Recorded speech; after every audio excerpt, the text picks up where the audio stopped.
মহিলাদের জন্য মসজিদে নামাজ পড়া জায়েজ, তবে ঘরে পড়া উত্তম। বোন, আপনি প্রশ্ন করলেন যে মহিলাদের মসজিদে সালাতের অনুমতি আছে কিনা।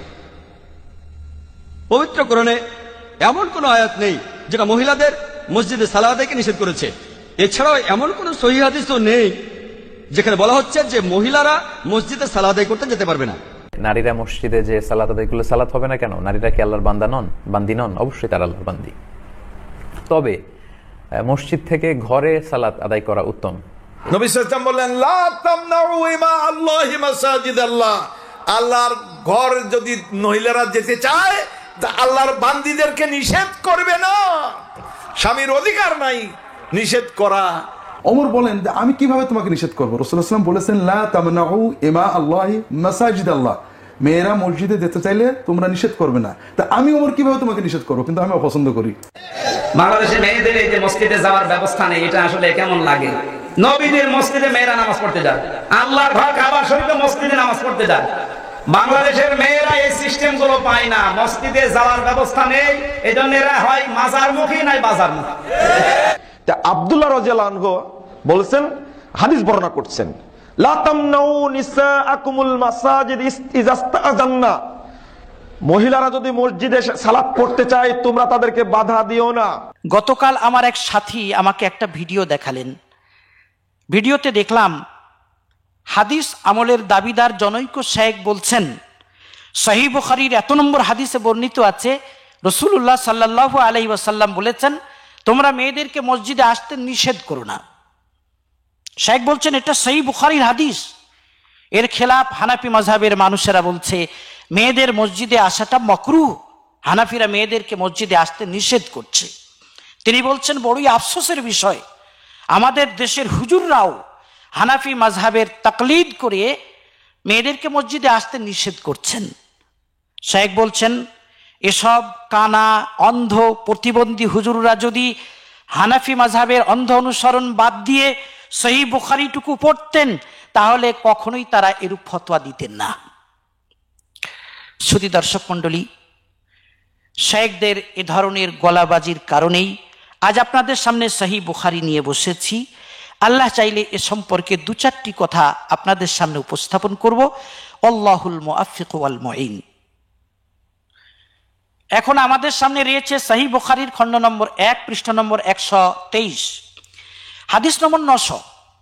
ইমাম বুখারী রাহিমাহুল্লাহ হাদিসের সনদ ও মতন এভাবে লিখেছেন, হাদদাসানা ইউসুফ ইবনে মুসা قال حدثنا ابو اسامه قال حدثنا عبيد الله بن عمر النافع عن ابن عمر رضي الله عنهما انه قال। ইমাম বুখারী রাহিমাহুল্লাহ নিজের সনদ মিলিয়ে ইবনে উমর রাদিয়াল্লাহু তাআলা আনহুমা থেকে বর্ণনা করেছেন, তিনি বলেছেন, কানাত ইমরাতুন লি উমর, ওমর ইবনুল খাত্তাব রাদিয়াল্লাহু তাআলা আনহুর একজন স্ত্রী ছিলেন।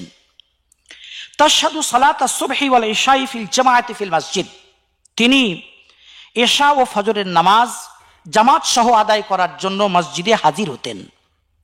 ফাকিলা লাহা, তাকে বলা হয়েছিল, লিমা তাখরুজিন, আপনি জামাতের সাথে নামাজ পড়ার জন্য মসজিদে বার হন কেন? ওয়াকাত তা'লামিনা, অথচ আপনি তো জানেন, আন্না উমারা ইয়াকরাহু যালিকি ওয়া ইয়াগারু, যে আপনার স্বামী উমর এটাকে মাকরুহ বলেন, তিনি এটাকে অপছন্দ করেন, ওয়া ইয়াগারু, এবং এতে তিনি লজ্জাবোধ করেন, তিনি বলেন এটা মর্যাদা হানিকর জিনিস। এত সত্ত্বেও আপনি মসজিদে যান কেন? ক্বালাত, ওই স্ত্রী জবাবে বলেছিলেন, ফামা ইয়ামনাউহু আন ইয়ানহানি, তাহলে স্বয়ং তিনি আমাকে মানা করেন না কেন? আমাকে নিষেধ করতে তার কি অসুবিধা আছে? ক্বালা, প্রতিবাদী ব্যক্তি তখন বলেছিল, ইয়ামনাউহু কওলু রাসূলিল্লাহি সাল্লাল্লাহু আলাইহি ওয়াসাল্লাম লা তামনাউ আমা আল্লাহি মাসাজিদাল্লাহি। উমর রাদিয়াল্লাহু তাআলা আনহুর জন্য রাসূলুল্লাহ সাল্লাল্লাহু আলাইহি ওয়াসাল্লামের এই বাণীটি প্রতিবন্ধক।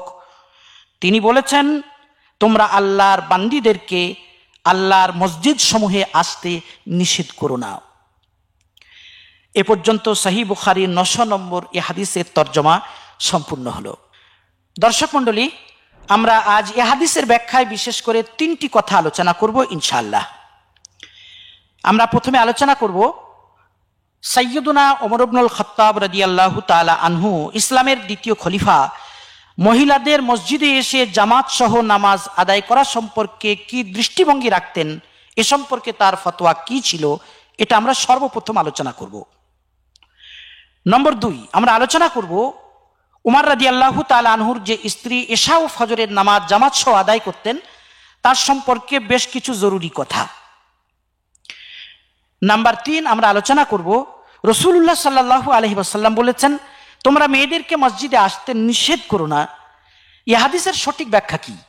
সর্বমোট এই 3টি পয়েন্টের উপর খুব সংক্ষিপ্তভাবে আলোকপাত করে আজ আমরা আমাদের আলোচনা শেষ করব ইনশাআল্লাহুল আজিজ। তাহলে আসুন এবার আমরা এই হাদিসের ব্যাখ্যায় প্রথম আলোচনা শুরু করি। ইসলামের দ্বিতীয় খলিফা সৈয়দনা ওমর ইবনুল খাত্তাব রাদিয়াল্লাহু তাআলা আনহু মেয়েদের মসজিদে এসে নামাজ পড়া সম্পর্কে কি দৃষ্টিভঙ্গি রাখতেন এবং এ সম্পর্কে তার ফতোয়া কি ছিল, এ সম্পর্কে এখানে সহিহ বুখারীর হাদিস নম্বর 900-তে আমরা পড়েছি। রাবি বলছেন উমর রাদিয়াল্লাহু তাআলা আনহুর ওই স্ত্রীকে বলা হয়েছিল ওয়াকাত তা'লামিনা আন্না উমারা ইয়াকরাহু যালিকা ওয়া ইয়াগারু, তুমি তো জানো যে উমর রাদিয়াল্লাহু তাআলা আনহু এটাকে মাকরুহ মনে করেন, তিনি এটাকে অপছন্দ করেন, ওয়া ইয়াগারু, আর তিনি এতে লজ্জাবোধ করেন, তিনি বলেন এটা মর্যাদা হানিকর জিনিস।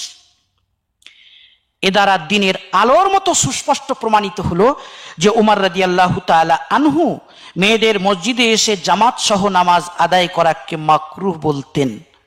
এটাই তো হানাফিদের ফতোয়া। অতএব যে সমস্ত শেখরা গলাবাজি করে বলছেন যে মেয়েদের মসজিদে আসা মাকরুহ, এটা হানাফি ফতোয়া, তারা কি মেনে নেবেন যে সাইয়্যিদনা উমর রাদিয়াল্লাহু তাআলা আনহু হানাফি ছিলেন?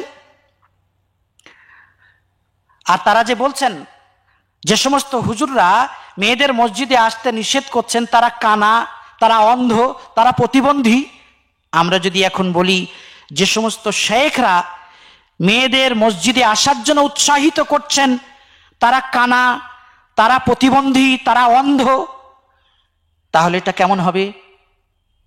তারা তো হানাফি উলামাদেরকে সহিহ বুখারী পড়ার আহ্বান জানাচ্ছেন।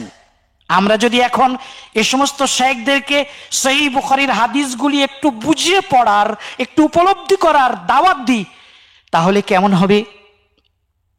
ভুল বুঝবেন না।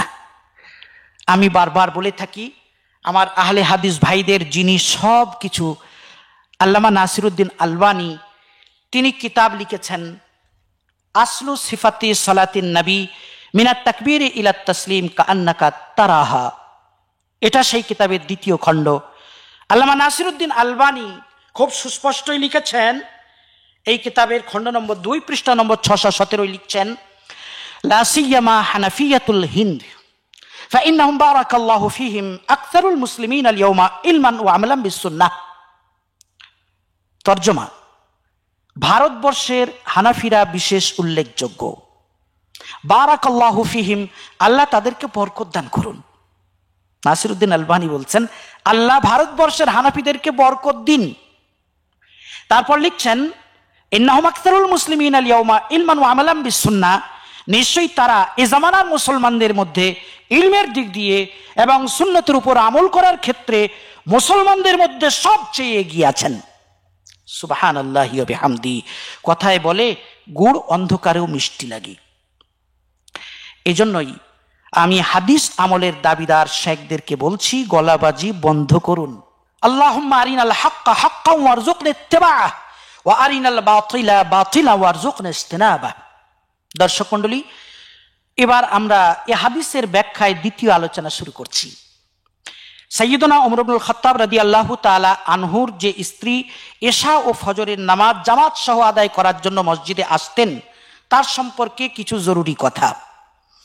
সহিহ বুখারীর মশহুর ব্যাখ্যাকারক আল্লামা কাসতালানী রাহিমাহুল্লাহ তিনি সহিহ বুখারীর শরহ ইরশাদুস সারিতে খণ্ড নম্বর 2 পৃষ্ঠা নম্বর 317 লিখেছেন উমর রাদিয়াল্লাহু তাআলা আনহুর এই স্ত্রীর নাম ছিল আতিকা বিনতে যায়েদ রাদিয়াল্লাহু তাআলা আনহা।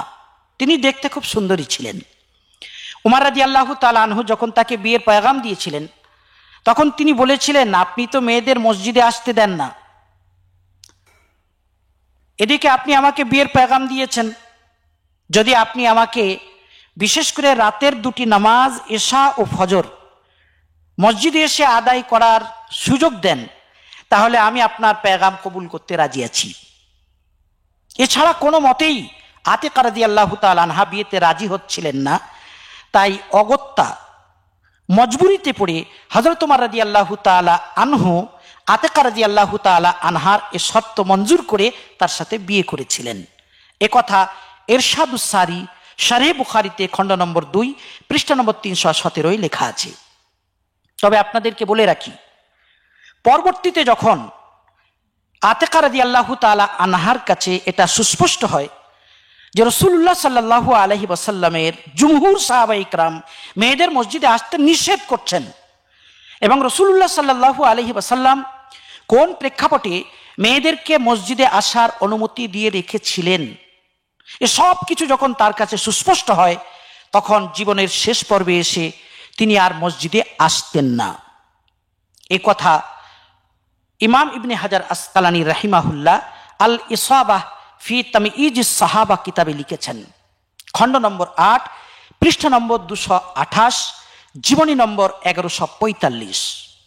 অনুরূপভাবে ইমাম ইবনে আব্দুল বার মালিক রাহিমাহুল্লাহ এ কথা নিজের দুটি কিতাবে লিখেছেন, আত-তামহিদ খণ্ড নম্বর 23 পৃষ্ঠা নম্বর 404, আল ইস্তিআব খণ্ড নম্বর 4 পৃষ্ঠা নম্বর 1880। অনুরূপভাবে এ কথা উসদুল গাবাহ নামক কিতাবে খণ্ড নম্বর 5 পৃষ্ঠা নম্বর 338 লেখা আছে, জীবনী নম্বর 7088। এসব কিতাবে লেখা আছে আতিকা রাদিয়াল্লাহু তাআলা আনহা জীবনের শেষ পর্বে এসে আর মসজিদে নামাজ আদায় করার জন্য আসতেন না। আলহামদুলিল্লাহ। এবার আমরা এ হাদিসের ব্যাখ্যায় তৃতীয় তথা সর্বশেষ আলোচনা শুরু করছি। রাসূলুল্লাহ সাল্লাল্লাহু আলাইহি ওয়াসাল্লাম বলেছেন, লা তামনাউ আমা আল্লাহি মাসাজিদ আল্লাহি, তোমরা আল্লাহর বান্দীদেরকে আল্লাহর মসজিদ সমূহে আসতে নিষেধ করো না। শায়েখরা এই হাদিসকে কেন্দ্র করে অনেক গলাবাজি করেছেন। তারা বলছেন, হানাফিরা যেহেতু মেয়েদের মসজিদে আসতে নিষেধ করছেন, যেটা এই হাদিসের একদম খেলাফ, তাই হানাফি হুজুররা সব কানা, অন্ধ, প্রতিবন্ধী, আরো কত কি। আমি জিজ্ঞেস করি, এই হাদিস কি হযরত ওমর রাদিয়াল্লাহু তাআলা আনহু শোনেননি? সাহাবায়ে ইকরাম রাদিয়াল্লাহু তাআলা আনহুম আজমাইন কি হাদিস জানতেন না? এত সত্ত্বেও তারা কেন সেই ফতোয়া দিয়েছেন আজ বর্তমান যুগে হানাফিরা যে কথা বলছে? এ দ্বারা বোঝা গেল আসলে শেখদের হাদিস বোঝায় ভুল আছে, ভুল তাদের, গালিটা আমাদের।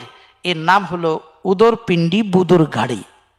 শুধু দর্শক মণ্ডলী, আসলে সহিহ বুখারীতে এই হাদিসটি অসম্পূর্ণভাবে বর্ণিত আছে, আর শায়েখরা সেই অসম্পূর্ণ হাদিস পড়ে যা বুঝেছেন সেই হিসেবে গলাবাজি করছেন। সম্পূর্ণ হাদিস হাদিসের অন্যান্য কিতাবে লেখা আছে এবং সহিহ সনদে লেখা আছে, যেমন সুনানে আবু দাউদ হাদিস নম্বর 567, মুস্তাদরাক হাকিম হাদিস নম্বর 755। ইমাম হাকিম বলেছেন, হাযা হাদিসুন সাহিহুন আলা শারতি শাইখাইন, এই হাদিসটি ইমাম বুখারী ও মুসলিমের শর্ত মাফিক সহিহ। ইমাম যাহাবী তালখিসুল মুস্তাদরাকে বলেছেন, এই হাদিসটি ইমাম বুখারী ও মুসলিমের শর্ত মাফিক সহিহ। এই সহিহ হাদিসে সম্পূর্ণ কথাটি লেখা আছে। রাসূলুল্লাহ সাল্লাল্লাহু আলাইহি সাল্লাম বলেছিলেন, লা তামনাউ নিসাআকুমুল মাসাজিদা ওয়া বুয়ুতুহুন্না খায়রুল লাহুন্না, তোমরা তোমাদের মহিলাদেরকে মসজিদে আসতে নিষেধ করো না, তবে তাদের ঘরই তাদের জন্য উত্তম। এই শেষ কথাটি খেয়াল করুন, ওয়া বুয়ুতুহুন্না খায়রুল লাহুন্না, তবে তাদের ঘরই তাদের জন্য উত্তম। বোঝা গেল মসজিদে এসে নামাজ পড়াটা মেয়েদের জন্য অনুত্তম। এই অনুত্তমকে বলা হয়েছে মাকরুহ। ওমর ইবনুল খাত্তাব রাদিয়াল্লাহু তাআলা আনহু এজন্যই মেয়েদের মসজিদে আসাকে মাকরুহ বলেছেন। হানাফি উলামা ইকরাম এজন্যই মেয়েদের মসজিদে আসাকে মাকরুহ বলেছেন। মাকরুহ বলতে অপছন্দনীয়। ফিতনা যত তীব্র হবে ততই বেশি অপছন্দ করা হবে। এখন যেহেতু ফিতনার মাত্রা বেড়ে গেছে, তাই এখন এটা খুব বেশি পরিমাণে অপছন্দনীয়। এটাই হচ্ছে সঠিক মাসআলা। আল্লাহ রাব্বুল আলামিন বোঝার তৌফিক দান করুন।